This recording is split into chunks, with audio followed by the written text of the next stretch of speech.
नमस्कार दोस्तों, study time channel में आपका स्वागत है।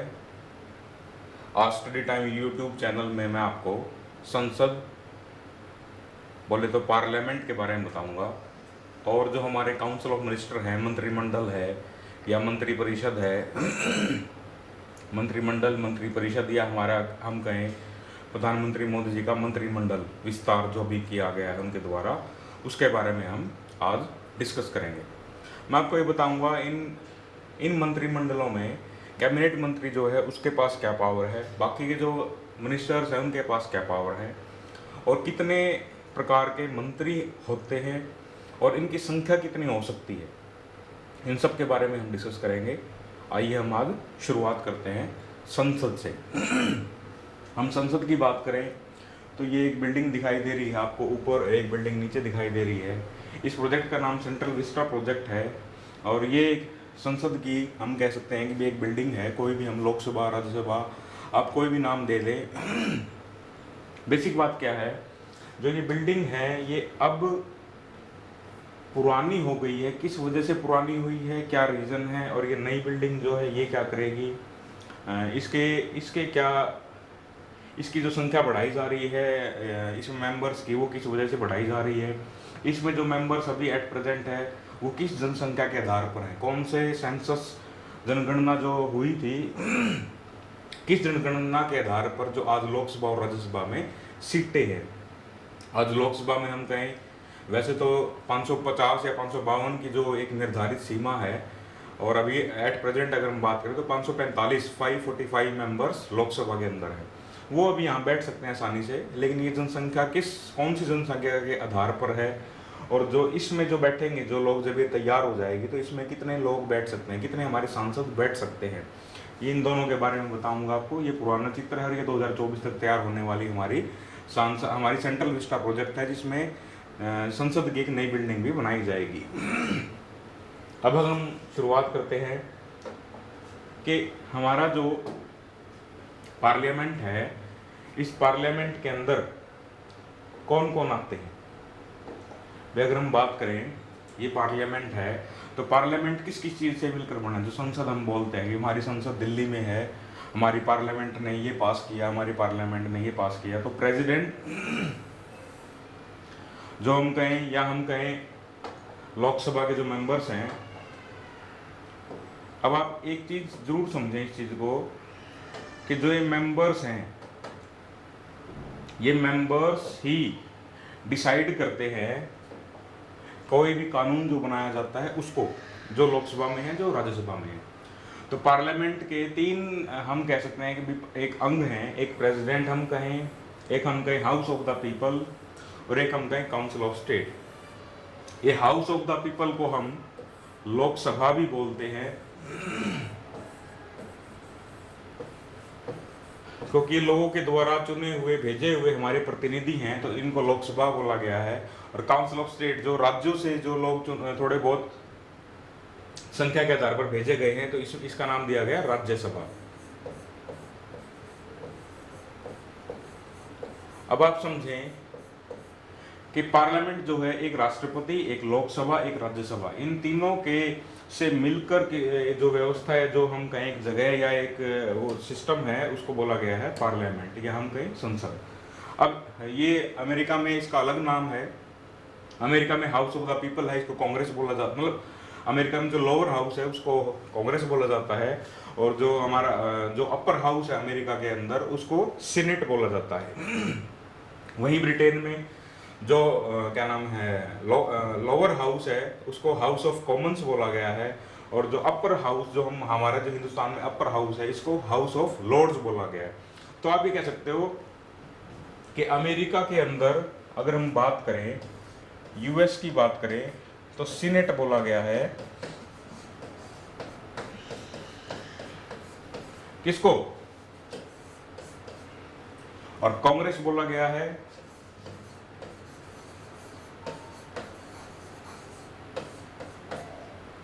ये यूएस की बात है। अगर हम इसी की जगह यूके की बात कर लें, यूके में ये इसको बोला जाता है house of Commons.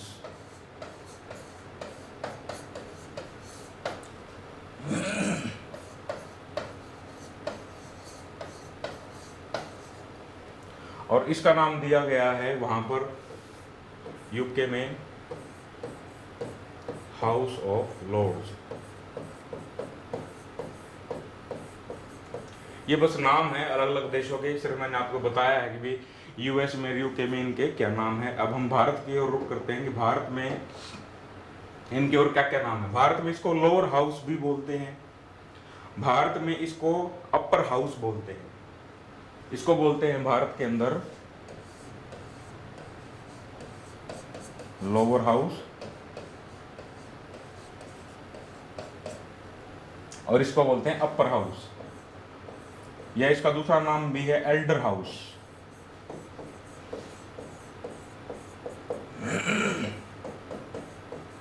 Elder house.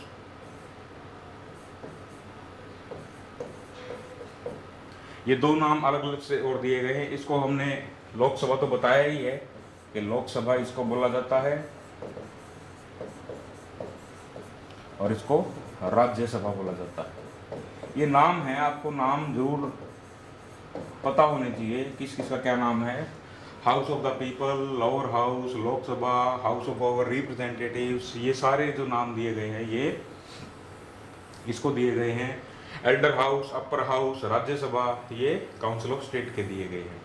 पहले शुरुआत में संविधान में इनका ये नाम था, लेकिन बाद में 1954 में हिंदी के हिसाब से इसका लोकसभा और राज्यसभा नाम रख दिया गया। अब इसमें बात आते हैं कितने मेंबर्स हैं, इसमें कितने मेंबर्स रहते हैं लोकसभा के अंदर, इसमें राज्यसभा में कितने मेंबर्स हैं, और राष्ट्रपति जब किसी कानून को पर साइन कर देता है तो एक्ट बन जाता है, तो इसमें इन तीनों की भूमिका क्या रहती है, मतलब संसद में या हम कहें पार्लियामेंट में इनका क्या योगदान है, इसमें कितने मिनिस्टर्स हैं, प्रधानमंत्री के जो मंत्रिमंडल मंत्री विस्तार हुआ है उसमें इनका क्या रोल है, और सबसे पहले यहाँ पर कौन से लोग चुन करके आते हैं, तो ये सब बातें हम डिस्कस करते हैं।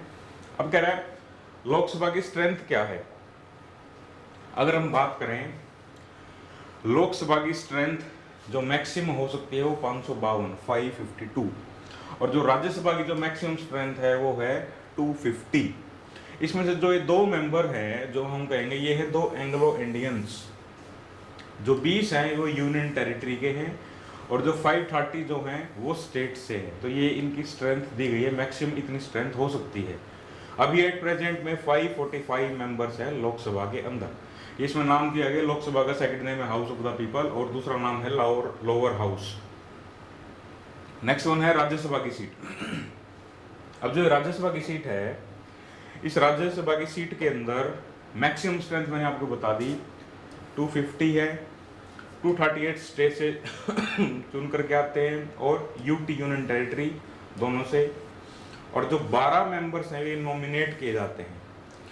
ये जो मेंबर्स हैं ये भी नॉमिनेट किए जाते हैं, और ये भी नॉमिनेट किए जाते हैं। ये जो 12 मेंबर्स जो नॉमिनेट किए गए हैं, ये नॉमिनेट किए गए हैं कोई आर्ट में, साइंस में, लिटरेचर में, हम कह सकते हैं कि जिसने अपनी फील्ड में बहुत अच्छा योगदान दिया है। इसमें नाम जैसे आप सचिन तेंदुलकर का नाम सचिन है, इसमें हमारी रेखा जी हैं फिल्म इंडस्ट्री से, या हम कहें खिलाड़ियों में से, तो इसमें ये नॉमिनेटेड मेंबर ये इनको राष्ट्रपति नॉमिनेट करता है, और ये सदन में पहुंचते हैं। तो राज्यसभा में 12 सदस्य नॉमिनेट किए जाते हैं, और 2 सदस्य लोकसभा में नॉमिनेट किए जाते हैं। फिलहाल एट प्रेजेंट 2020 के बाद से ये मेंबर्स अब नहीं होंगे, अब इनकी संख्या हटा दी गई है कि वे 2 मेंबर नहीं चुने जाएंगे।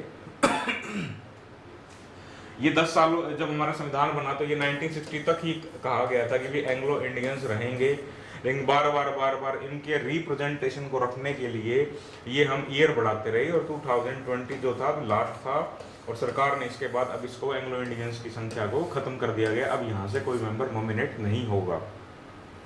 अभी कहता है कि भाई ये तो चलो ठीक है बात कि इनकी संख्या है, लेकिन इस लोकसभा के अंदर बहुमत कैसे मिलता है।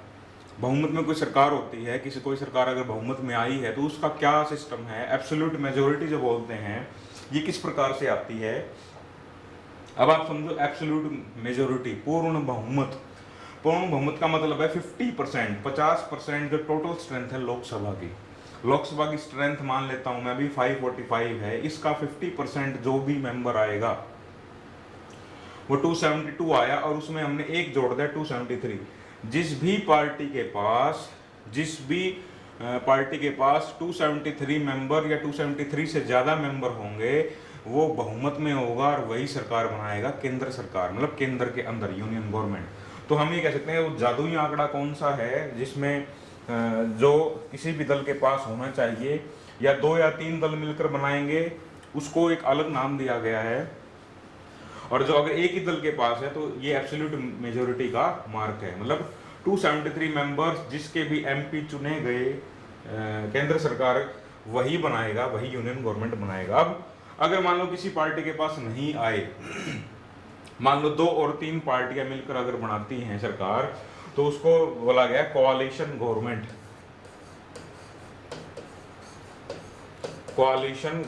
बोला गया है। मतलब 2 या 3 दलों ने मिलकर अगर सरकार का ये क्या नाम है, ये जादुई आंकड़ा पार करना है, अगर वो 2-3 दल अगर मिलकर बनाते हैं तो कोalition गवर्नमेंट उसको बोला गया है। अभी आपको सिर्फ ये तो आपको एक नॉर्मल बताया है कि भी लोकसभा राज्यसभा में ये सिस्टम है। अब समझो किसी के पास 273 मेंबर्स हो गए, हम प्रेजेंट सरकार की बात करें, मोदी सरकार के पास, मोदी गवर्नमेंट के पास ये आंकड़ा 300 के आसपास, 300 से ऊपर है, तो इसलिए ये सरकार अभी पूर्ण बहुमत है, केंद्र सरकार जो हमारी यूनियन गवर्नमेंट है। अब ये कैसे प्रधानमंत्री चुना गया, या हम कहीं कैसे क्या नाम है मेंबर चुने गए, और जो ये मेंबर चुने गए हैं ये किस आधार पर चुने गए हैं, और ये कौन सी जनसंख्या के आधार पर चुने गए हैं, या कौन सा हम कहेंगे भी आने वाले समय में कौन सी ऐसी सिचुएशन रहेगी कि इनकी संख्या बढ़ाई जाए। देखो ये जो मेंबर्स हैं एट प्रेजेंट के सिनेरियो में 552 या हम कहें 250, ये 1971 में पॉपुलेशन जनगणना हुई थी, उसके आधार पर ये संख्या है। अभी 1971 में फिर ये जनसंख्या उसके आधार पर है, उसके बाद 1976 के अंदर इसको फ्रीज कर दिया गया कि अब इनकी संख्या नहीं बढ़ाई जाएगी। फ्रीज मतलब जमा दिया गया, मतलब रोक दिया गया बीच में कि परिवार नियोजन का कार्य किया जाए, जो जनसंख्या वृद्धि हो रही है उसको कम किया जाए, और इसलिए इसको फ्रीज मतलब 25 सालों के लिए इसको फ्रीज कर दिया, मतलब 2001 तक इनकी संख्या नहीं बढ़ाई जाएगी। अब मान लो 2001 तक इनकी संख्या नहीं बढ़ाई गई, तो बात आती है कि अगर भाई 2001 तक इनकी संख्या नहीं बढ़ाई जाती है, मान लेता हूं मैं, तो जो आज में पॉपुलेशन है हमको सांसद ज्यादा चाहिए ताकि हमारे क्षेत्र का हमारे क्षेत्र का विकास हो जाए, लेकिन ये संख्या 2001 में भी नहीं बढ़ाई गई। 2001 में भी 25 साल के लिए इसको फ्रीज कर दिया गया, और ईयर हो गया 2026, मतलब 2026 तक इनकी संख्या नहीं बढ़ाई जाएगी। क्यों नहीं बढ़ाई जाएगी, अब आप समझ लो इस चीज को। क्यों? क्योंकि सरकारों ने फ्रीज कर दिया किस चीज को, इनकी स्ट्रेंथ को। इसका मतलब हमारी जनसंख्या तो बढ़ती गई, और लोकसभा और राज्यसभा के जो मेंबर्स हैं ये नहीं बढ़ाए गए, और ये नहीं बढ़ाए गए, तो अब इनके लिए क्या चाहिए, एक सदन चाहिए, बड़ा सदन जिसमें बैठ सकें। इसलिए अभी इसी चीज को बनाने के लिए आप ये समझो 2026 तक तो है ही है, अब 2021 में जनगणना, फिर 2031 में जनगणना, तो आप ये समझ लो एक डिलिमिटेशन कमीशन, परिसीमन आयोग बैठेगा, और वो परिसीमन आयोग ये बताएगा कि 2031 तक कितनी संख्या और बढ़ानी चाहिए। एट प्रेजेंट संख्या ये हैं जो कम हैं, जो कि 1971 की जनसंख्या के आधार पर हैं, 1971 के हम कहें, और अभी 50 साल हो गए कोई जनसंख्या नहीं बढ़ाई गई है इन एमपीज की, इन एमएलएज की। अगर इनकी संख्या बढ़ाई जाए तो ये हम अपने अपने क्षेत्र में विकास का काम करें, लेकिन ये संख्या तो बढ़ाई नहीं गई। अब क्या होगा, एक परिसीमन आयोग बैठा जाएगा, डिलिमिटेशन कमीशन बोला जाता है उसको, डिलिमिटेशन कमीशन हिंदी में बोला जाता है परिसीमन आयोग। ये परिसीमन आयोग ही तय करेगा कितनी एससी की सीटें बढ़ेंगी, कितनी एसटी की सीटें बढ़ेंगी, शेड्यूल्ड कास्ट शेड्यूल्ड ट्राइब की, और देश में इनकी संख्या कितनी बढ़ेगी, लोकसभा की हम कहें या राज्यसभा की। तो डिलिमिटेशन कमीशन 2026 के बाद बैठाया जाएगा।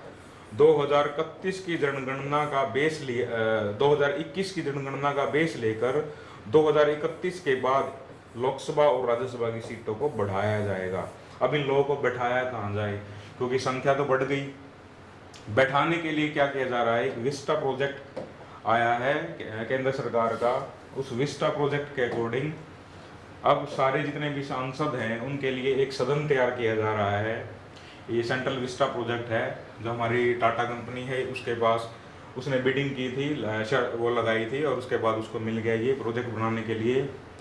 2024 तक सब कुछ तैयार हो जाएगा। 2022 जुलाई तक इसका टारगेट वैसे दिया गया है, जुलाई से दिसंबर तक का, कि भी इसमें सदन तैयार कर दिया जाएगा। बाकी इसमें उपराष्ट्रपति का भवन, उपराष्ट्रपति का कार्यालय, ऑफिस हम कह सकते हैं, प्रधानमंत्री का भवन, प्रधानमंत्री का कार्यालय, और सारी मिनिस्ट्रीज एक ही जगह पे हों। सेंट्रल सेक्रेटरिएट वो भी यहीं पर होगा, इसी जगह पर। और क्या बोलते हैं, ये आप देख सकते हो, ये राष्ट्रपति का बंगला है। मतलब यहाँ पर सारे ऑफिस और बंगले होंगे उपराष्ट्रपति के और प्रधानमंत्री जी के, और दोनों सदन होंगे जो हम लोकसभा राज्यसभा बोलते हैं, ताकि जो ये संख्या बढ़ाई जाएगी 2031 के बाद, तो ये लोग इसमें बैठ सकें। अब बात आती है कितनी संख्या बढ़ाई जाए। ऐसा अनुमान है, ऐसा बताया गया है कि अभी अगर 545 संख्या है, तो अगर 900 तक भी बढ़ा दी जाए, मतलब क्योंकि 50 साल हो गए अभी तक, 1971 की पॉपुलेशन के आधार पर ही हैं ये सीटें। और जब 1977 का क्या बोलते हैं 77-78 में जनता गवर्नमेंट आई थी, तो तब ये संख्या थी उस समय पर। तो अब ये संख्या अगर बढ़ाई जाएगी तो कम से कम इतनी सीटें बढ़ाई जाएं, और अगर इतनी सीटें बढ़ाई जाएंगी तो उनके लिए बैठने के लिए जगह बनाई जा रही है, तो जो 2024 तक तैयार हो जाएगी। अब हम बात करेंगे कि भी कॉन्स्टिट्यूशन प्रोविजन क्या है, कौन प्रधानमंत्री बनाया जाएगा, कैसे बनेगा। मैंने आपको बता दिया, जादुई आंकड़ा था 273, 273। जिस भी पार्टी के पास इससे ज्यादा, इतने या इससे ज्यादा अगर सांसद होंगे, वो पार्टी सरकार बनाएगी। अब वो पार्टी अगर सरकार बनाएगी तो उन जितने भी सांसद हैं उनमें से किसी एक व्यक्ति को वो मेंबर बताएंगे कि भाई हाँ भाई ये हमारे जो हमारी पार्टी है उसका मेन लीडर है, ये हमारी पार्टी का हमने नेता चुन लिया है। और वो जो नेता है वो प्रधानमंत्री बनेगा, उसको प्रधानमंत्री बनाएगा राष्ट्रपति। और राष्ट्रपति जब उसको प्रधानमंत्री बना देगा तो प्रधानमंत्री की सलाह पर मंत्रियों की संख्या या मंत्री कौन कौन बनाया जाएगा ये तय किया जाता है। तो संविधान में ये दिया गया है, अनुच्छेद 75 या हम कहें आर्टिकल 75 में, प्रधानमंत्री को राष्ट्रपति बनाएगा, अपॉइंट करेगा, और बाकी के जितने मिनिस्टर्स हैं प्रधानमंत्री की सलाह पर बनाए जाएंगे। तो जितने भी मिनिस्टर बनते हैं वो प्रधानमंत्री की सलाह पर बनते हैं। और प्रधानमंत्री की पावर भी इतनी है, जिस मिनिस्टर को जब चाहे बाहर का रास्ता दिखा सकता है कि भाई आप जाओ, छुट्टी आपकी, हमें आपको नहीं रखना है। तो उसको बोलते हैं मंत्रिमंडल में नहीं रखा। प्रधानमंत्री ने मंत्रिमंडल में किसको जगह दी, कैबिनेट में किसको जगह दी, और किसको बाहर का रास्ता दिखा दिया। तो ये संविधान में प्रोविजन दिया हुआ है। जिस भी दल के पास ये जादुई आंकड़ा होगा, राष्ट्रपति उस दल के नेता को प्रधानमंत्री बना देगा, और उस प्रधानमंत्री की सलाह पर ही बाकी के मिनिस्टर बनाए जाएंगे। तो आप ही समझो पहली तो एक बात कि प्रधानमंत्री और जो बाकी के जो मेंबर्स हैं वो कैसे बने, मतलब कैसे मंत्री बनाए गए। अब कह रहा है ये तो था अनुच्छेद 75 की बात है, और भी इसमें है, लेकिन मैं 74 जो अनुच्छेद है आर्टिकल है उसके बारे में बता दूं। अब है council of ministers. Council of minister क्या है ये बताऊंगा आगे, लेकिन काउंसिल ऑफ मिनिस्टर जो है मंत्रियों की संख्या है, जितने मंत्री भी हैं जिस भी उस सरकार में जितने भी मंत्री बनेंगे वो राष्ट्रपति को सलाह देंगे और उसकी मदद करेंगे, जो भी वर्क करने हैं, जो भी कानून बनाने हैं या किसी भी प्रकार का। तो council of ministers to aid and advise the president, advise करेंगे। और जो ये एडवाइस दी है, ये एडवाइस कहीं भी किसी भी जगह पर, मतलब चाहे कोर्ट में भी नहीं पूछी जा सकती, नहीं बताई जा सकती, नहीं इंक्वायरी की जा सकती। ये संविधान के अनुच्छेद 74 में या हम कहीं आर्टिकल 74 में गिवन है। तो इतनी बड़ी ताकत रखते हैं ये काउंसिल ऑफ मिनिस्टर और ये हमारे प्रधानमंत्री जी। ठीक है, अब बात है और क्या क्या चीजें आ सकती हैं। जो हमारा डिफेक्शन है, दल बदल कानून, अगर दल बदल कानून के तहत कुछ लोग अगर डिस्क्वालीफाई कर दिए गए, निकाल दिए गए, तो वो लोग मिनिस्टर नहीं बन सकते, उनको निकाल दिया जाएगा। दूसरा है, ये जो जितने भी मिनिस्टर बने हुए हैं, ये प्लेजर ऑफ प्रेसिडेंट, मतलब राष्ट्रपति जब तक चाहेगा जब तक हैं, लेकिन राष्ट्रपति भी नहीं हटा सकता ऐसे ही, क्योंकि प्रधानमंत्री जब कहता है तब ही राष्ट्रपति हटाता है। तो वैसे तो संविधान के अनुसार प्लेजर ऑफ प्रेसिडेंट है, क्योंकि साइन वही करता है, राष्ट्रपति हटाता वही है, लेकिन कहता तो प्रधानमंत्री ही है। तो एक्चुअल में हम कहें तो प्लेजर ऑफ प्रेसिडेंट ही है। और हम कहें रियल में पावर किसके पास है, वो प्रधानमंत्री के पास है। बट रियल का क्वेश्चन नहीं, आपको ध्यान रखना है कि राष्ट्रपति की जब तक हम कहें कि भी चल रहा है, राष्ट्रपति को लग रहा है कि भी वो रहेगा वो व्यक्ति मिनिस्टर, तो तब तक मिनिस्टर रह सकता है। ये बात इसमें दी गई है। अब एक बात बहुत बड़ी चीज है, कलेक्टिवली रिस्पॉन्सिबल। जो ये काउंसिल ऑफ मिनिस्टर्स हैं, मतलब जो ग्रुप है पूरा मिनिस्टर्स का, प्रधानमंत्री और उसके जितने भी मिनिस्टर्स हैं, वो सारे के सारे कलेक्टिवली पूरे के पूरे रिस्पॉन्सिबल हैं लोकसभा के प्रति। मतलब लोकसभा में वो एज ए टीम काम करेगी। अगर जैसे हम कहें एक जहाज में अगर एक मेंबर है या 100 मेंबर हैं, अगर एक जहाज डूबेगा तो एक भी डूबेगा और 100 भी डूबेंगे। तो सेम एज इट इज इस कलेक्टिवली रिस्पॉन्सिबल ये है कि सदन में कोई भी अगर नो कॉन्फिडेंस मोशन या हम कहें अविश्वास प्रस्ताव पारित हो जाता है, तो उस केस में पूरी की पूरी इस मंत्री परिषद को रिजाइन करना पड़ेगा। तो आप ये समझो कितनी बड़ी एक कलेक्टिवली रिस्पॉन्सिबिलिटी है। लेकिन ये क्वेश्चन आता है कि भी हाँ भाई किस चीज़ के प्रति रिस्पॉन्सिबल है, पार्लियामेंट के प्रति या लोकसभा के प्रति? ओनली एंड ओनली लोकसभा के प्रति। तो ये एक मेन बहुत इंपॉर्टेंट पॉइंट है, ये आपने पॉइंट देख लिया। इनसे क्वेश्चंस आते हैं, क्वेश्चंस आएंगे आप देखोगे। अब जितने भी सैलरीज हैं अलाउंसेज हैं, वो सारे किस पर डिपेंड हैं? वो सारे जो हमारी पार्लियामेंट है वो तय करती है। मतलब हमारी पार्लियामेंट, मैंने आपको बता दिया पार्लियामेंट में 3 चीजें हैं, लोकसभा, राज्यसभा एंड प्रेसिडेंट। तो पार्लियामेंट तय करती है जो इनके अलाउंसेज हैं, खर्चे हैं, सैलरीज हैं, वो क्या होगी। अब एक बात और है, एक व्यक्ति, किसी भी व्यक्ति को उठा करके मंत्री या हम कहें सीएम या प्रधानमंत्री कुछ भी बनाया जा सकता है, ये हमारे संविधान में दिया गया है। शर्त यह है कि उसको 6 महीने के अंदर अंदर किसी ना किसी जगह से चुनाव लड़कर या नॉमिनेट होकर क्या आना पड़ेगा, उस सदन में आना पड़ेगा।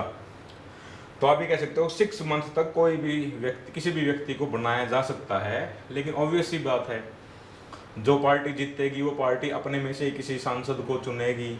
जब सांसद चुना हुआ है उसी को ही बनाएगी प्रधानमंत्री, ऐसे तो कैसे किसी को भी नहीं बनाएगी। लेकिन एक संविधान में ये व्यवस्था भी दी गई है।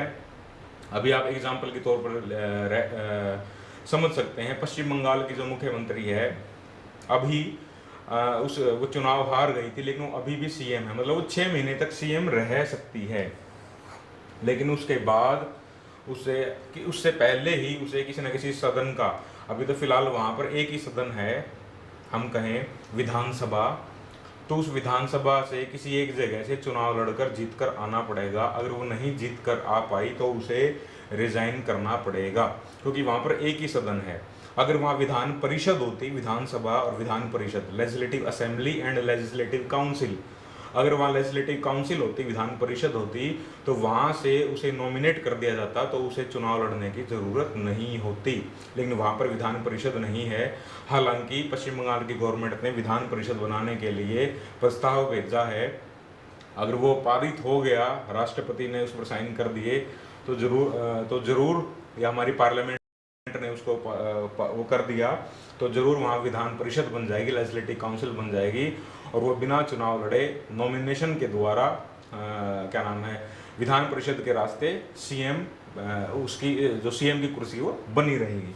तो आप ये पॉइंट है, ये बहुत इंपॉर्टेंट पॉइंट है, ये आपको ध्यान में रखने हैं कि अनुच्छेद 75 में ये सारी चीजें आती हैं। प्रधानमंत्री जो दल का नेता है, सबसे बड़ा नेता, वो बनाया जाएगा, उसी की क्या नाम है, एडवाइस पर, सलाह पर बाकी के मिनिस्टर बनाए जाएंगे। जो जो जितने भी मेंबर बने रहते हैं, मंत्री बने रहते हैं, ये प्रेसिडेंट की इच्छा से ही, प्लेजर से बने रहते हैं। काउंसिल ऑफ मिनिस्टर है, कोलेक्टिवली रिस्पॉन्सिबल है ओनली एंड ओनली लोकसभा, सिर्फ और सिर्फ लोकसभा के प्रति ये डूबेंगे भी एक साथ और तैरेंगे भी एक साथ। ये हम बोला जाता है कि वे एज ए टीम काम करते हैं, जितने भी मंत्रीज होते हैं। आगे पता लगेगा council of minister, cabinet minister, ये सब कौन कौन है। इनकी सैलरीज पार्लियामेंट निर्धारित करती है और किसी भी व्यक्ति को 6 महीने तक बनाया जा सकता है, किसी भी व्यक्ति को। इसका मतलब ये है मुझे भी बनाया जा सकता है, आपको भी बनाया जा सकता है। शर्त वही है कि 6 महीने के अंदर अंदर उस व्यक्ति को चुनाव लड़ करके आना पड़ेगा। अब है, ये था अनुच्छेद 74 और अनुच्छेद 75, या हम कहें आर्टिकल 74 या हम कहें आर्टिकल 75। अब इसके बाद क्या है, ये हिंदी में बता दिया। राष्ट्रपति की सहायता और सलाह के लिए मंत्री परिषद होती है। आर्टिकल 74 अनुच्छेद 74 में मंत्रियों द्वारा राष्ट्रपति को दी गई सलाह के लिए किसी भी अदालत में नहीं जाया जा सकता, जांच भी नहीं हो सकती। आर्टिकल 75 की अगर हम बात करें या हम कहें अनुच्छेद 75 की बात करें, ये वही बात है। प्रधानमंत्री की नियुक्ति राष्ट्रपति करता है और अन्य मंत्रियों की नियुक्ति प्रधानमंत्री की सलाह पर करी जाती है। दल बदल के आधार पर किसी भी मंत्री को नियुक्त होने के लिए अयोग्य घोषित कर दिया जाएगा, वो कभी भी नहीं बन पाएगा। मंत्री परिषद सामूहिक रूप से लोकसभा के प्रति जिम्मेवार है, मतलब कोलेक्टिवली रिस्पॉन्सिबल, और मंत्रियों के वेतन और भत्ते संसद द्वारा तय किए जाते हैं। किसी भी व्यक्ति को 6 महीने तक बनाया, सदन का सदस्य बनाया जा सकता है, और शर्त यह है कि उसको 6 महीने के अंदर अंदर चुनाव लड़ करके जीत करके आना पड़ेगा, वरना उसको वो कुर्सी छोड़नी पड़ेगी। एग्जाम्पल मैंने ममता बनर्जी का आपको बता दिया। अब एक और आता है अनुच्छेद 77 और अनुच्छेद 78। इनको समझो। जितने भी प्रकार के बिजनेसेस हम कहें, मतलब सरकार क्या करती है, हम कहें कि भी विदेशों के साथ, मान लो सपोज हमने कोई चीज़ इंपोर्ट करी, एक्सपोर्ट करी, इंडिया के अंदर कितने टैक्सेस हैं, क्या हैं, वो सारे बिजनेस की बात करेंगे। तो जितने भी बिजनेसेस हैं, मतलब जितना भी बिजनेस का मीनिंग ये है कि भी कोई भी कुछ भी चीज़, एक्शंस, कोई भी काम जो किया जाता है सरकार के द्वारा, वो राष्ट्रपति के नाम पर किया जाता है। मतलब राष्ट्रपति एक स्टैंप कह लो आप, जैसे हम कहते हैं कि कोई भी ऑफिस में कोई भी काम किया जाता है तो जब स्टैंप लगती है तो ये माना जाता है कि हाँ भाई इस ऑफिस की एक गारंटी है। तो हम ये पहले प्रेसिडेंट एक स्टैंप के रूप में है, जब प्रेसिडेंट की स्टैंप लग जाएगी तो फौरन के अंदर ये माना जाएगा कि भारत सरकार ने ये ट्रीटी साइन करी है, ये प्रोटोकॉल साइन करे हैं। तो ऑल एक्शंस, जितने भी एक्शंस होते हैं मतलब सरकार के, वो सारे के सारे प्रेसिडेंट के नाम पर ही होते हैं। ठीक है, एक सबसे बड़ा पॉइंट ये है। तो मतलब क्या, क्योंकि और मेन बात ये है कि प्रेसिडेंट मतलब क्या, सारा जो बिजनेस है पूरे देशों के साथ प्रोटोकॉल, संधियां, अलग अलग देशों के साथ संधियां जो होती हैं, अमेरिका के साथ, हमारे ऑस्ट्रेलिया के साथ, चाइना के साथ, किसी भी देश के साथ संधियां होती हैं, तो वो सारी चीज़ें राष्ट्रपति के ही बिहाफ पर होती हैं। और कंडक्ट ऑफ बिजनेस, मतलब गवर्नमेंट ऑफ इंडिया का जो बिजनेस है किस प्रकार से करेगी, वो अनुच्छेद 77 में आता है। अभी कह रहा है अनुच्छेद 78 या हम कहें आर्टिकल 78, प्रधानमंत्री की ड्यूटी क्या है।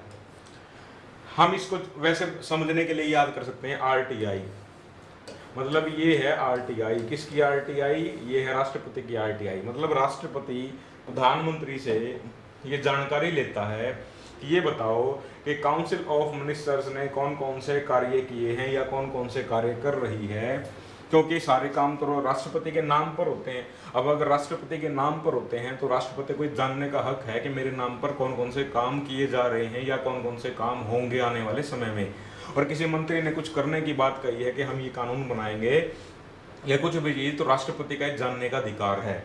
तो हम कहें राष्ट्रपति अनुच्छेद 78 के जरिए प्रधानमंत्री से पूछता है कि बता भाई आपके मंत्रियों ने क्या क्या किया है। तो इसको हम बोल सकते हैं आरटीआई समझने के लिए कि भाई आरटीआई है ये किसकी, राष्ट्रपति की, किससे, प्रधानमंत्री से, सिर्फ समझने के लिए है। वरना इसका है कि ड्यूटीज ऑफ पीएम, ये प्रधानमंत्री की ड्यूटी है कि वो अपने मंत्रिमंडल या मंत्री परिषद के जितने भी डिसीजन है, जितने भी वार्ताएं हैं, कोई भी वो निर्णय लेते हैं देश के लिए, वो राष्ट्रपति को बताएंगे। तो ये 4 मैंने आपको अनुच्छेद आर्टिकल बता दिए, आपको समझ में आ जाना चाहिए, इनसे ही सवाल आते हैं।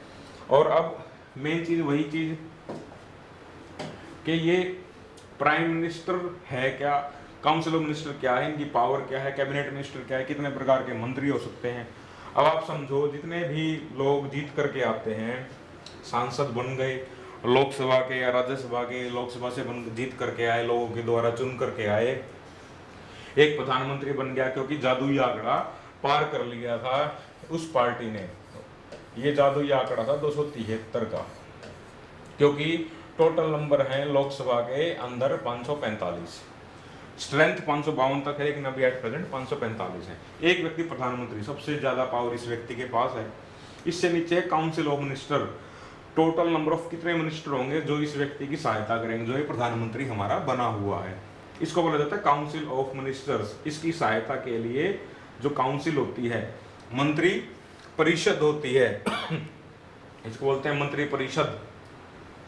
अब इस मंत्री परिषद से नीचे होते हैं, मंत्री परिषद कितने हैं, इसमें 3 प्रकार के क्या बोलते हैं मेंबर हैं।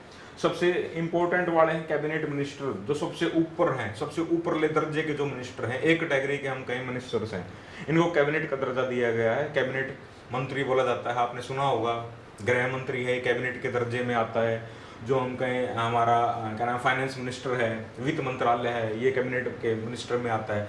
आप ये समझो, प्रधानमंत्री के साथ कोई भी मीटिंग होगी तो उन सभी मीटिंगों में ये वाले मिनिस्टर जरूर मिलेंगे, क्योंकि ये पॉलिसी बनाते हैं, प्रधानमंत्री के साथ मिलकर बातचीत करते हैं, डिस्कशन करते हैं। तो ऑल जितने भी सारी चीजें हैं, कैबिनेट मिनिस्टर के जो मेंबर्स हैं वही डिस्कस करते हैं प्रधानमंत्री के साथ। तो ये A1 दर्जे के मिनिस्टर्स होते हैं तो कैबिनेट मिनिस्टर। उसके बाद होते हैं, इनकी सहायता के लिए एक और कॉलम बनाया गया है। देखो, सांसद चुने गए सरकार बनाने के लिए 273। अब इन लोगों को सभी को तो मंत्री नहीं बनाया जा सकता, इसलिए कुछ लोगों को बड़े दर्जे का मंत्री, उनकी सहायता के लिए कुछ लोगों को और निम्न स्तर का मंत्री, और दूसरे और उनकी सहायता के लिए कुछ और एक और व्यवस्था की गई, सिर्फ ये खुश करने के लिए, आप भी समझो पद देने के लिए, क्योंकि पद तो सब कोई चाहिए जो सांसद बना है, मंत्री, लाल बत्ती की गाड़ी और ये सारी चीजें। तो ये इस चीज का सिस्टम बनाया गया, लेकिन इतने नहीं होते, इनकी संख्या डिसाइड है कि 545 का 545 का 15% ही जो लोकसभा के मेंबर हैं वही मंत्री बनाए जा सकते हैं, और 15% आता है 81। तो प्रधानमंत्री की काउंसिल ऑफ मिनिस्टर मंत्री परिषद के अंदर 81 ही मंत्री बन सकते हैं, इनकी संख्या 81 ही हो सकती है। और ये कब और क्यों बनाई गई, ये 91वां अमेंडमेंट, बदलाव किया गया संविधान के अंदर कि भाई इनकी संख्या कम की जाए, वरना तो हर कोई मंत्री बना दिया जाएगा और खर्चा बढ़ेगा। तो ये 91वां 91st अमेंडमेंट बदलाव किया गया था 2003 के अंदर, इनकी संख्या 81 रहेगी, मतलब 15% है जो लोकसभा की जो सीटें हैं इनका, और वो स्ट्रेंथ है 81, मतलब 81 ही मंत्री बनाए जा सकते हैं प्रधानमंत्री समेत। प्रधानमंत्री और उसकी काउंसिल ऑफ मिनिस्टर के मेंबर जो होंगे सिर्फ और सिर्फ 81 का ही जादुई आंकड़ा है, उससे नीचे ही प्रधानमंत्री को रखने पड़ेंगे। इतनी बात आपको समझ में आ जानी चाहिए। और ये कब आया, 91st अमेंडमेंट के अंदर आया 2003 के अंदर। उससे पहले पता नहीं कितने मंत्री बना दिए जाते थे, कोई रबड़ मंत्री, कोई बबूल मंत्री, कोई कृषि मंत्री, कोई फलाना मंत्री, कोई धिगड़ा मंत्री, इतने मंत्री बना दिए जाते थे। काम उनके पास क्या पता नहीं भी हो, लेकिन मंत्री बहुत ज्यादा बना दिए क्योंकि सबको खुश करना होता था। लेकिन ये स्ट्रेंथ कम कर दी गई है सरकार के द्वारा। तो आप ये कह सकते हो मंत्री 3 प्रकार के हैं, कैबिनेट मिनिस्टर सबसे बड़े पद जिनके पास होते हैं, बड़े मंत्रालय जिनके पास होते हैं, प्रधानमंत्री का सारी मीटिंगों में यही जाते हैं। इसकी 2 कैटेगरी है, मिनिस्टर ऑफ स्टेट, राज्य मंत्री हम कह सकते हैं, या उप मंत्री, इसको बोला जाता है उप मंत्री, डिप्टी मिनिस्टर। जैसे हम कहें डिप्टी सीएम, डिप्टी पीएम, उप मंत्री, ये मिनिस्टर ऑफ स्टेट, राज्य मंत्री। इनकी सहायता के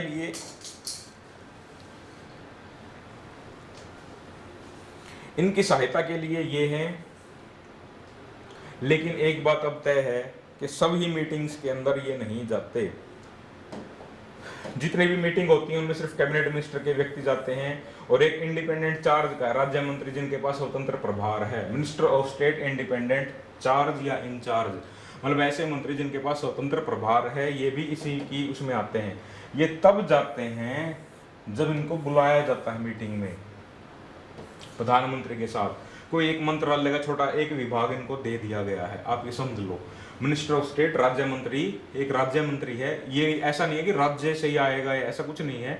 नाम इसका रखा गया मिनिस्टर ऑफ स्टेट, मतलब राज्य मंत्री है, और इसको कोई एक विभाग दे दिया गया है, और ये इन कैबिनेट मिनिस्टर के लोगों की हेल्प करेगा जो मंत्री बने हुए हैं। तो आप ये समझो, इनकी हेल्प करने के लिए ये हैं, और इनकी हेल्प करने के लिए ये भी हैं, और ये भी हैं, जो हम तीसरे प्रकार के हैं, उप मंत्री। तो 3 प्रकार का ही सिस्टम है आमतौर पर।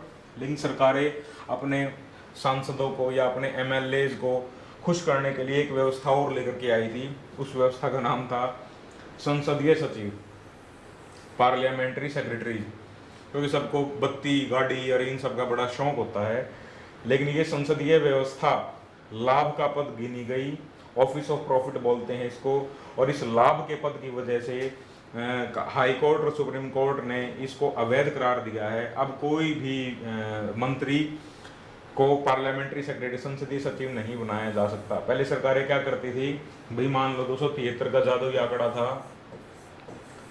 कुछ को ये बना दिया कैबिनेट, कुछ को मिनिस्टर ऑफ स्टेट, कुछ को उप मंत्री, और बाकी थोड़े बहुत बच के थे राज्य खुश करने के लिए, हम कहें राज्य करने के लिए, इनको संसदीय सचिव। लेकिन जब ये स्ट्रेंथ जो थी कि भाई मंत्री कितने बन सकते हैं, सिर्फ और सिर्फ 15%, बोले तो 81, तो अब इस व्यवस्था का पता किया गया कि भाई नहीं, ये तो व्यवस्था ये बनाने की वजह से ये स्ट्रेंथ जो है बढ़ जाती है, मतलब इससे ज़्यादा मंत्री बन सकते हैं। तो इसलिए कुछ लोगों ने कोर्ट में केस किया, और फिर समझ में आया, कोर्ट ने बताया कि लाभ का पद है, और लाभ के पद पर मंत्री को ये सारी सुविधाएं नहीं दी जा सकती, इसलिए पार्लियामेंट्री संसदीय सचिव जो हैं ये गलत हैं। अब कोई भी सरकार नहीं बनाई जा सकती। ऐसे एग्जाम्पल दिल्ली का हम ले लें, या हम कहें छत्तीसगढ़ का ले लें। इन सरकारों ने अपने अपने राज्य, और भी बहुत सी हैं, छत्तीसगढ़ और दिल्ली के अलावा जितने भी हैं, उड़ीसा हैं, और भी राज्य हैं, उन्होंने अपने एमएलए को खुश करने के लिए इस तरह की व्यवस्था लागू की थी। लेकिन हाई कोर्ट और सुप्रीम कोर्ट ने इन सारी व्यवस्थाओं को निरस्त कर दिया था। यहाँ के चुनाव आयोग ने भी उनकी सदस्यता भी खत्म करने की बात पर आ सकती थी, क्योंकि ऑफिस ऑफ प्रॉफिट लाभ के पद का हवाला दिया गया है। तो ये चौथे प्रकार के जो मंत्री सरकार जो बनाती थी ये गलत हैं। तो 3 प्रकार के ही कैबिनेट, मिनिस्टर ऑफ स्टेट और डिप्टी, ये 3 प्रकार के ही मंत्री रहते हैं। अब सरकार ने मंत्रिमंडल विस्तार किया है, उसके बारे में बताता हूँ आपको, कौन कौन से मिनिस्टर्स जो बनाए गए हैं। अब आपको समझ में आ गया होगा संख्या कितनी रहेगी, 15%, बोले तो 81, इससे ज़्यादा मंत्री नहीं बनाए जा सकते। सवाल यही आता है। काउंसिल ऑफ मिनिस्टर में ये 3 प्रकार के मंत्री आते हैं, ठीक है। और कौन कौन से मिनिस्टर के पास कौन कौन सी पावर है, अब इसको देखते हैं। तो इतना तो आपको समझ में आ गया होगा, प्रधानमंत्री के पास कितनी बड़ी पावर है, जिसको जब चाहे हटा सकते हैं, जिसको जब चाहे लगा सकते हैं, जिसको जब चाहे मंत्री बना सकते हैं। अब ये बताता हूँ आपको, तब आपको सारी चीज़ें समझ में आएंगी। काउंसिल ऑफ परिषद, मंत्री परिषद, ये और ये है मंत्रिमंडल, इसको बोला जाता है मंत्रिमंडल। जो कैबिनेट स्तर के मंत्री हैं, इनके पास क्या ताकत है और इनके पास क्या ताकत है। देखो, संविधान के अंदर अनुच्छेद आर्टिकल 74-75 में दिया गया है कि इनकी संख्या 60 से 70 होगी। मतलब 60 से 70 का नहीं कि भी इनकी संख्या इतनी रखनी चाहिए। 3 प्रकार के मंत्री होंगे, minister, cabinet minister, minister of state और डिप्टी मिनिस्टर, ये हमने पढ़ लिया है। ये काम करेंगे कैबिनेट मिनिस्टर के द्वारा जो काम दिए गए, इनके द्वारा जो काम दिए गए हैं ये इनको करेंगे। जितनी भी पॉलिसी, जितने भी डिसीजन हैं, कलेक्टिवली रिस्पॉन्सिबल हैं ये लोकसभा के प्रति। इसमें कोई भी मंत्री है, अगर वो कैबिनेट जो मंत्री हैं उनके डिसीजन, उनके लिए, उनके द्वारा लिए गए कोई भी पॉलिसी के रिगार्डिंग डिसीजन से अगर असहमत है, उसके बावजूद भी उसको उनका साथ देना पड़ेगा। ये हो गया काउंसिल ऑफ मिनिस्टर। अब आता है काउंसिल ऑफ मिनिस्टर के बाद मतलब मंत्री परिषद, इसको बोलते हैं मंत्री परिषद। कितने टोटल हो सकते हैं, इनकी संख्या मैंने आपको बता दी, 81 ही हो सकती है टोटल बस। उसमें ये भी आ जाएंगे शामिल और ये भी आ जाएंगे। अब बात करते हैं कैबिनेट, जो महत्वपूर्ण दर्जे के मंत्री हैं। इसको संविधान के आर्टिकल 352 में बताया गया है, अनुच्छेद 352 में, और 44वां जो बदलाव किया गया था 1978 में, इनकी संख्या 20 से 25 हो सकती है। कैबिनेट मिनिस्टर होंगे, इसमें 3 तरह के मिनिस्टर थे, इसमें सिर्फ कैबिनेट मिनिस्टर होंगे। अब इसमें ये काउंसिल ऑफ मिनिस्टर को, मतलब इन लोगों को डायरेक्शन देते हैं, भाई हमने जो पॉलिसी बनाई है वो पॉलिसी कहाँ तक पहुंची, आप चेक करो स्टेट के अंदर और वैसे मंत्रालय के अंदर क्या क्या हुआ। तो ये डायरेक्ट करते हैं, जो सारे मतलब सारी पॉलिसीज जो मंत्री परिषद है वो देखेगी, मंत्रिमंडल के लोग जो कैबिनेट स्तर के मंत्री हैं। अब कह रहा है कि भी कलेक्टिव रिस्पॉन्सिबल ये भी हैं, ऑब्वियसली बात है क्योंकि काउंसिल ऑफ मिनिस्टर का पार्ट है। एक सबसे बड़ी बात है highest decision making and chief formulating body, मतलब प्रधानमंत्री के साथ मीटिंग में सिर्फ और सिर्फ कैबिनेट स्तर के मंत्री ही रहते हैं, बाकी के मंत्री नहीं रहते। तो आप समझो ये प्रधानमंत्री के साथ मिलकर सबसे बड़ी हाईएस्ट डिसीजन मेकिंग बॉडी जो देश के लिए कानून बनाएगी, और चीफ पॉलिसी मेकिंग, मतलब कोई क्या क्या पॉलिसी बनेगी देश के लिए, कुछ भी अगर करना है तो ये कैबिनेट स्तर के मंत्री, मंत्रिमंडल जो होते हैं, जो इम्पोर्टेंट मिनिस्टर होते हैं वही करते हैं, यही मीटिंग में होते हैं प्रधानमंत्री के साथ, बाकी के लोग नहीं होते। इतनी बात अगर आपको समझ में आ गई है तो आपको क्या बोलते हैं, ये क्लियर हो गया होगा कि कैबिनेट स्तर के मंत्री की कितनी वैल्यू होती है और बाकी के मंत्री की कितनी वैल्यू है। इसलिए बड़े बड़े जितने भी डिफेंस मिनिस्टर है, फाइनेंस मिनिस्टर है, रेलवे मिनिस्टर है, ये बड़े मिनिस्टर माने जाते हैं। Minister of road and transport हैं और यही पॉलिसी बनाते हैं पूरे देश के लिए, और बाकी के जो मिनिस्टर हैं उन पॉलिसीज को आगे फॉरवर्ड करते हैं, आगे देखते हैं, और ये इनके अंडर में ही काम करते हैं। अब है कौन कौन से बने हैं, थोड़ा सा याद करने के लिए। पता है आपको, देखो एटॉमिक एनर्जी से रिलेटेड, स्पेस से रिलेटेड इंपॉर्टेंट पॉलिसी के इशू सारे की सारी चीज़ के नरेंद्र मोदी जी के पास हैं, राजनाथ सिंह जी के पास हैं, डिफेंस मिनिस्टर हैं, आर्मी, एयरफोर्स, ये सब इनके अंडर में। गडकरी जी के हैं, रोड एंड ट्रांसपोर्ट, सड़क परिवहन विभाग जो है ये गडकरी जी के पास है। अमित शाह जी इनके पास होम अफेयर्स है, गृह मंत्रालय है, और एक नया मंत्रालय बनाया है मिनिस्ट्री ऑफ कोऑपरेशन। ये पहले कृषि मंत्रालय के साथ था मिनिस्ट्री ऑफ कोऑपरेशन, और अब इसको कृषि मंत्रालय से तोड़कर मिनिस्ट्री ऑफ कोऑपरेशन एक अलग से मंत्रालय बना दिया गया, और उसके मंत्री हैं अमित शाह जी।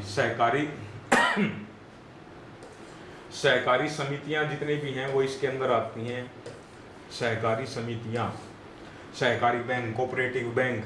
तो आप समझ लो मिनिस्ट्री ऑफ कोऑपरेशन ये नया एक मंत्रालय बनाया है अभी 5 तारीख को 2021 के हम बात कर रहे हैं।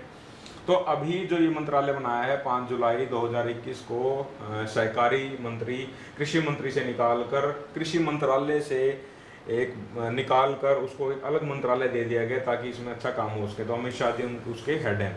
निर्मला सीतारमण फाइनेंस मिनिस्टर हैं, वित्त मंत्रालय इनके पास है। नरेंद्र सिंह तोमर को आप काफ़ी बार देख चुके होंगे, सुन चुके होंगे, कृषि मंत्रालय इनके पास है। अब क्या, सुब्रमण्य जयशंकर का नाम आपने बड़ा ही सुना होगा, हमारे जो एक्सटर्नल अफेयर मिनिस्टर हैं, वो हमारे फॉरेन मिनिस्टर कह सकते हैं, मतलब एक्सटर्नल अफेयर, बाहर के जितने भी काम हैं देश के बाहर के, ये इनके अंडर में आते हैं जयशंकर जी के पास। अब है अर्जुन मुंडा, ये हमारे ट्राइबल अफेयर्स के मंत्री बनाए गए हैं। ये सारे कैबिनेट मिनिस्टर, साथ ये ध्यान रखना कैबिनेट मिनिस्टर्स हैं। प्रधानमंत्री के साथ मीटिंग होगी तो ये सारे होंगे मौजूद, समझ में आई बात। तो अर्जुन मुंडा, अब इसको याद करो, अर्जुन का निशाना बिल्कुल ऐसे रहता था कि भाई बिल्कुल पेड़ पर है। तो आप ये कह सकते हो कि पेड़ मतलब पेड़ में ट्राइबल अफेयर याद करने के लिए जंगल में कौन रहते हैं, ट्राइब। तो अर्जुन मुंडा मतलब ट्राइबल अफेयर्स के हैं। ईरानी जो है स्मृति ईरानी है ministry of women and child development, जो हमारा हम कहें वुमेन एंड हमारी जो महिलाएं हैं और बच्चों के विकास के लिए एक मंत्रालय है, आंगनवाड़ी आपने सुना भी होगा, उससे रिलेटेड तो स्मृति ईरानी जी हैं। पीयूष गोयल जी हैं, इनका मंत्रालय चेंज कर दिया गया है, पहले ये रेलवे मिनिस्टर थे, अब आप समझो ये सीए हैं। सीए हैं तो कॉमर्स की पढ़ाई की हुई है, तो इसलिए ministry of commerce and industry आप ये याद रख सकते हो, और मिनिस्ट्री ऑफ टेक्सटाइल ये इनके पास है। अब है धर्मेंद्र प्रधान। अब धर्मेंद्र का वैसे है एग्जाम्पल के लिए, एक व्यक्ति ने एक डायलॉग बोला था जिसको धर्मेंद्र आपने सुना भी होगा, फिल्मों में सुनाई देता है, कुत्ते मैं तेरा खून पी जाऊंगा। मतलब बोलने के सेंस में है कि भाई शायद इसको नॉलेज है या नहीं है पता नहीं, तो उसको एजुकेशन मतलब नॉलेज देने का मतलब कि उसको पढ़ाई लिखाई की ज़रूरत है, इस तरह की भाषा यूज़ कर रहा है सिर्फ ये याद करने के लिए। तो मतलब धर्मेंद्र प्रधान एजुकेशन मिनिस्टर हैं, क्योंकि उनको एजुकेशन देने की रिक्वायरमेंट है, क्योंकि धर्मेंद्र जी हैं एक हीरो हैं, बड़े अच्छे हीरो रहे हैं अपने समय के अमिताभ बच्चन के साथ। अब बाकी और कैबिनेट मिनिस्टर कौन से हैं, बाकी कैबिनेट मिनिस्टर जो हैं, अब आप देखो ये जो कैबिनेट मिनिस्टर हैं, अब है प्रहलाद जोशी जी, ये पार्लियामेंट के अफेयर्स हैं, कोयले के पार्लियामेंट के अफेयर्स हम कहें भी, जितने भी संसद से रिलेटेड कार्य, संसद में जितने भी बातचीत होनी है, संसद में दूसरे पार्टियों के साथ एक विचार विमर्श करना, तो ये प्रहलाद जोशी जी करेंगे। अब ये कहेंगे भी नारायण तो तुराने माइक्रो स्मॉल मीडियम एंटरप्राइजेज, इसको आपने बस ये कैबिनेट मिनिस्टर आपको जरूर याद रखने हैं। सबन सोनोवाल हैं,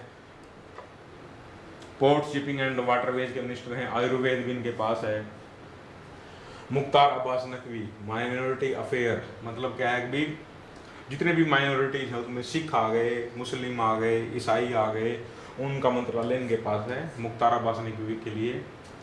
Giriraj Singh ministry of rural development, गाँव के विकास के लिए पंचायती राज पंचायती से रिलेटेड गिरिराज सिंह के पास है।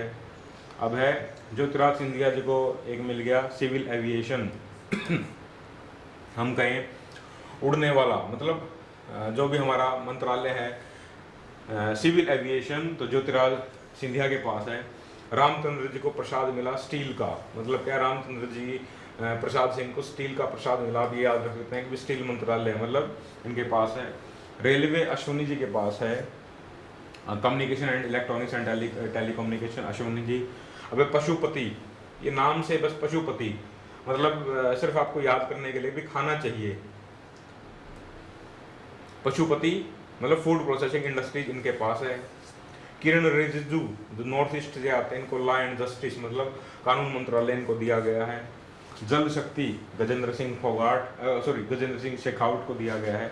गजेंद्र, अब आप गजेंद्र से ही इसको याद कर सकते हैं, गजेंद्र जल शक्ति, गजेंद्र से हमने इसको दिया गया है। राजकुमार सिंह के पास पावर है, और ये हरदीप सिंह पुरी इनको पेट्रोलियम और नेचुरल गैस और हाउसिंग एंड अर्बन इनका मंत्रालय दिया गया है। हरदीप सिंह पुरी को ministry of housing and urban development हम गए, और पेट्रोलियम मंत्रालय। अब क्या है, और ये कैबिनेट मिनिस्टर का जो सिस्टम है लास्ट है, ये आपको इसलिए याद रखने हैं क्योंकि यही इम्पोर्टेंट है, बाकी के इम्पोर्टेंट हैं ऐसा नहीं है कि इम्पोर्टेंट नहीं है बाकी के, लेकिन बाकियों के लिए क्या नाम है आपको कुछ कुछ लोगों के नाम याद रखने हैं, बाकियों के नहीं। अब मन सुख, मन से सुखी वही है जिसके हेल्थ एंड फैमिली वेलफेयर जिसको मिला हुआ है। अब दोनों चीज़ उल्टा, हेल्थ को खराब करते हैं केमिकल, तो केमिकल एंड फर्टिलाइजर, ये दोनों मंत्रालय। मन से सुखी कौन है, जिसकी हेल्थ अच्छी है, तो हेल्थ एंड फैमिली वेलफेयर। अब क्या है, भूपेंद्र यादव का आप याद रख सकते हैं, environment forest and climate change और लेबर एंड एम्प्लॉयमेंट, ठीक है। अब है महिंद्रा को आप याद रखते हैं, महेंद्र नाथ पांडे, मतलब महिंद्रा, जैसे महिंद्रा की गाड़ियाँ महिंद्रा की तो हैवी होती हैं, तो हैवी इंडस्ट्री किसको दी गई है, महेंद्र नाथ पांडे। पुरुषोत्तम रूपाला मतलब क्या है फिशरीज, एनिमल हस्बेंड्री, डेयरिंग, मतलब इनका आप ये समझ लो कि भी डेयरी, दूध बहुत अच्छा, रूप अच्छा है रूपाला, तो Purushottam Rupala fisheries, animal and dairying के मिनिस्टर हैं। किशन रेड्डी, हम कृषि से रिलेटेड याद रख सकते हैं, कल्चर को, टूरिज्म को डेवलपमेंट करने के लिए हम तैयार हैं, रेडी हैं, तो किशन रेड्डी कल्चर, टूरिज्म और डेवलपमेंट के लिए हैं। और Anurag Singh Thakur information and broadcasting, youth affairs and sports, मतलब हम कहें ब्रॉडकास्टिंग, दूरदर्शन जो आता है उससे रिलेटेड ब्रॉडकास्टिंग वाला सिस्टम। तो हम ये कह सकते हैं ये सारे मंत्री जितने हैं ये क्या बोलते हैं, बड़े ही कैबिनेट स्तर, बड़े मंत्रालय हैं, एक कैटेगरी के मंत्री हैं। अब minister of state independent incharge, इनके पास इंडिपेंडेंट हैं, इंचार्ज हैं ये अपने अपने विभाग के, और इनकी पावर भी थोड़ी थोड़ी इन जैसी ही है। अब राविंद्र सिंह जो हरियाणा से आते हैं, statistics programme and implementation, ministry of planning, ये इनके पास इंडिपेंडेंट इंचार्ज हैं। और जितेंद्र सिंह जी हैं साइंस एंड टेक्नोलॉजी और अर्थ साइंस, मतलब ये सारे इंडिपेंडेंट इंचार्ज भी हैं, और ये प्रधानमंत्री जी को भी किसी मंत्रालय में मदद करते हैं, क्या बोलते हैं ये भी। अब लास्ट वन में जो आ जाते हैं ये हमारे आते हैं मिनिस्टर ऑफ स्टेट। तो आप ये समझो ये जो मिनिस्टर ऑफ स्टेट हैं, ये मिनिस्टर ऑफ स्टेट क्या करेंगे, इनके पास ये हेल्प करेंगे अपने से जो सीनियर जो मिनिस्टर हैं उनको हेल्प करने का टूल हम कह सकते हैं मीटिंगों में, या देखेंगे जैसे राव इंद्रजीत सिंह, जितेंद्र सिंह, अश्विनी कुमार चौबे, प्रहलाद सिंह, ये जितने भी मंत्रालय दिए गए हैं सबऑर्डिनेट है, मतलब ये जूनियर मंत्री हैं। अर्जुन से राम मेघवाल और ये सारे कृष्ण पाल हैं, पावर के हैं। तो ये आपको सिर्फ लर्न करने हैं, मैंने आपको बताए हैं कि ये मंत्री इंडिपेंडेंट इंचार्ज हैं, ये मंत्री मिनिस्टर ऑफ स्टेट हैं, राज्य मंत्री हैं। और केंद्रीय मंत्री कौन कौन से हैं जो हमारे, अब संजीव कुमार बाल्याण, इसको आप याद रख सकते हैं, मिनिस्ट्री ऑफ फिशरीज, क्योंकि यूपी से आते हैं, इनका हस्बेंड्री, तो ये याद रख सकते हैं कौन सा है। या मीनाक्षी लेखी, इनको भी याद रखना, मीनाक्षी लेखी एक्सटर्नल अफेयर्स और कल्चर की, मतलब जूनियर मंत्री हैं जो इनके अंडर में रह के काम करेंगे। अब आपको पता है कल्चर किसके पास था, रेड्डी किशन रेड्डी के पास, क्योंकि उसने कल्चर बचाना है। और रामेश्वर तेली, अब तेली वर्ड आ गया तो तेली से आपको याद रखना है पेट्रोलियम एंड नेचुरल गैस, उसके ये स्टेट मिनिस्टर हैं, मतलब क्या है जूनियर मिनिस्टर हैं, अपने सीनियर की ये हेल्प करेंगे। अब है एक इसमें से और नाम याद रखना आप लोग, लास्ट में हम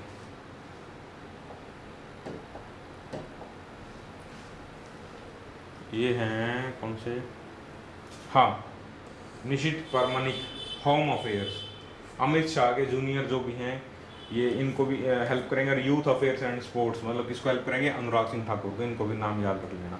ये सिर्फ आपको बताए गए हैं, ये चेहरे हैं, ये सबऑर्डिनेट हैं, सबसे जूनियर मंत्री हैं, ये किसी भी मीटिंगों में नहीं बुलाए जाते।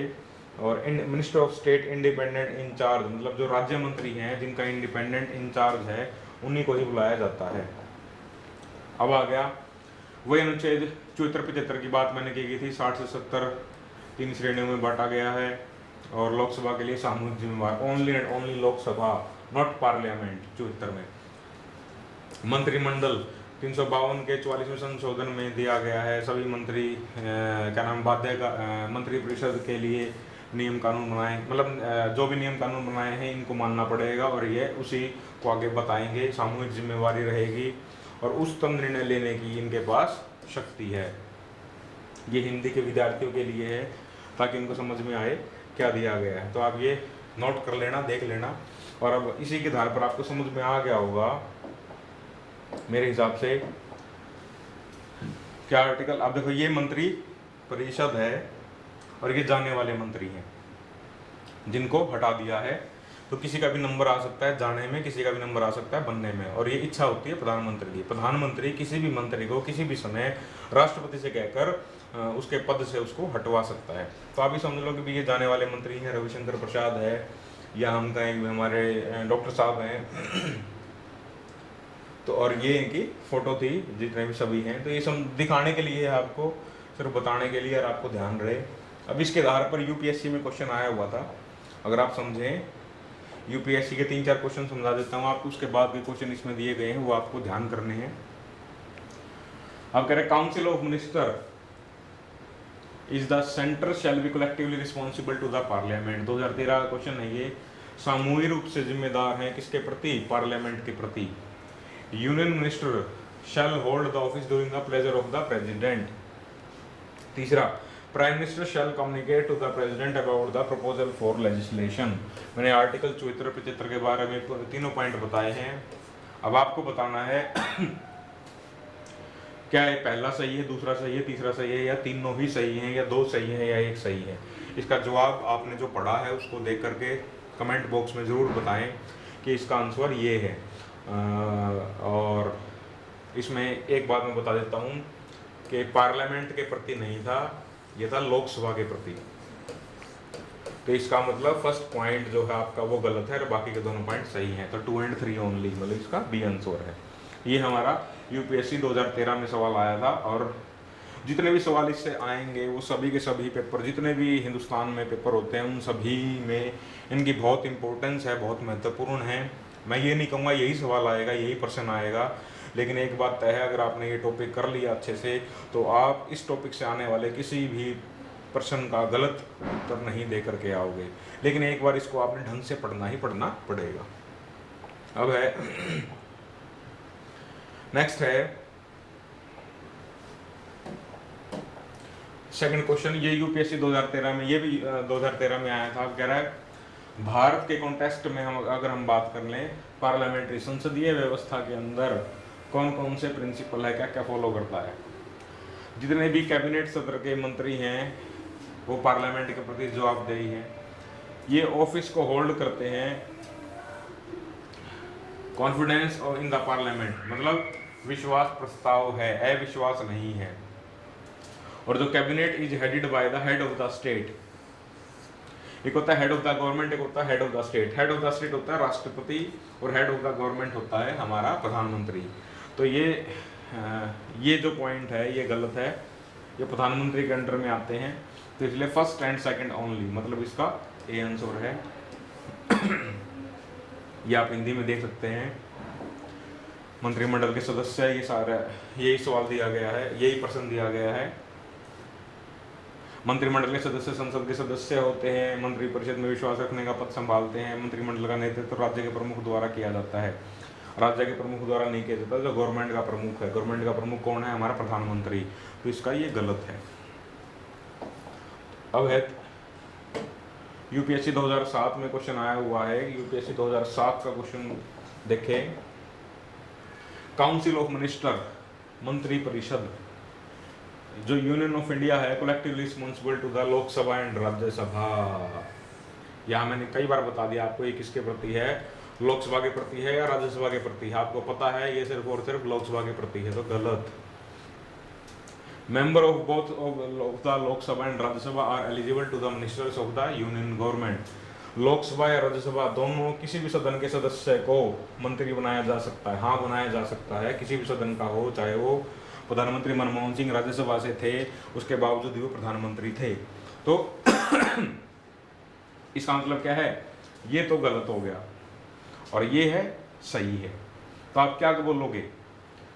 Both A and individually true नहीं, both A and R true नहीं। A is false, A assertion, हमारा जो दावा है वो गलत है, लेकिन आर ट्रू है। रीजन, जो हमारा कारण है, ये सही है। तो ये इसका ये आंसर है। आप ये देख सकते हैं दावा और कारण में। यूपीएससी 2007 का क्वेश्चन है ये। अगर आपको यूपीएससी के क्वेश्चन करने में कोई दिक्कत नहीं, तो आप जो नॉर्मल छोटे मोटे एग्जाम है, एसएससी है, एचएसएससी है, डीएसएसबी है, यूपीपीएससी है, इन सभी एग्जाम को बड़ी आसानी से कर लेंगे। राजस्थान का कोई भी एग्जाम है तो कोशिश करें जितना ही मैंने पढ़ाया है आप इसको ध्यान से देखें। अब यूपीएससी का ही क्वेश्चन और दिखा देता हूँ आपको। यूपीएससी का 2003 का ये प्रश्न है, which one of the following statement, कौन सी स्टेटमेंट सही है। Only the Rajya Sabha and not the Lok Sabha can have nominated member. क्या नॉमिनेट किए हुए मेंबर सिर्फ लोकसभा में ही है, राज्यसभा में ही है, लोकसभा में नहीं है। आपको पता है राज्यसभा के अंदर 12 हैं और लोकसभा के अंदर 2 हैं, तो दोनों, इसका मतलब क्या है, ये गलत है। इसने कहा सही स्टेटमेंट बताओ। There is a constitutional provision for nominating 2 members belonging to the Anglo-Indian community to the Rajya Sabha. क्या राज्यसभा के अंदर 2 मेंबर्स को चुना जाता है? नहीं, लोकसभा में चुना जाता है, ये भी गलत है। There is no constitutional bar for nominated member to be appointed as a union minister।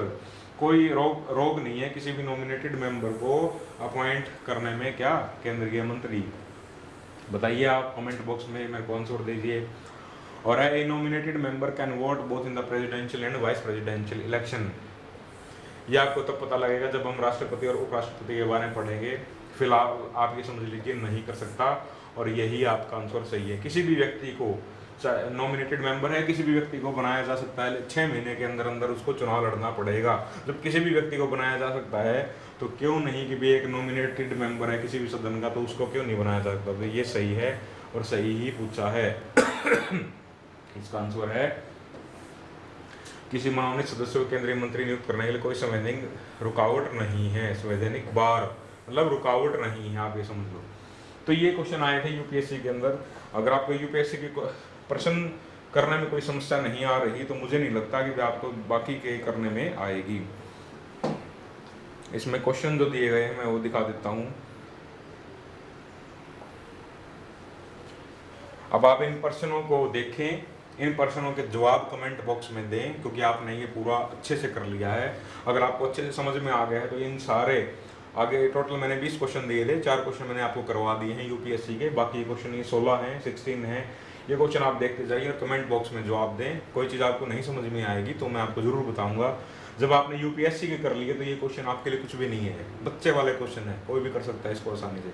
But पढ़ते जाएँ, कमेंट बॉक्स में आंसर दें और स्टडी टाइम चैनल को आप ज्वाइन करें। अब मैं धीरे धीरे एक स्लाइड आपको दिखाता जाऊंगा और आप उसी के आधार पर इसको करते रहना।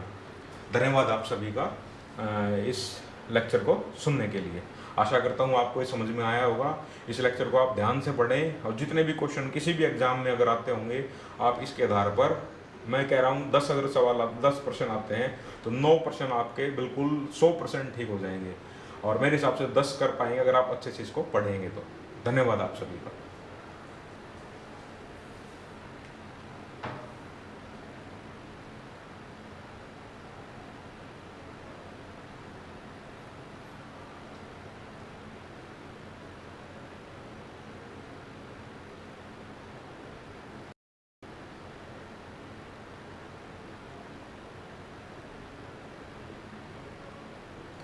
कोई क्वेश्चन अगर आपको देखना है तो आप उस क्वेश्चन को पॉज करके देखें और उसका आंसर दें कमेंट बॉक्स में।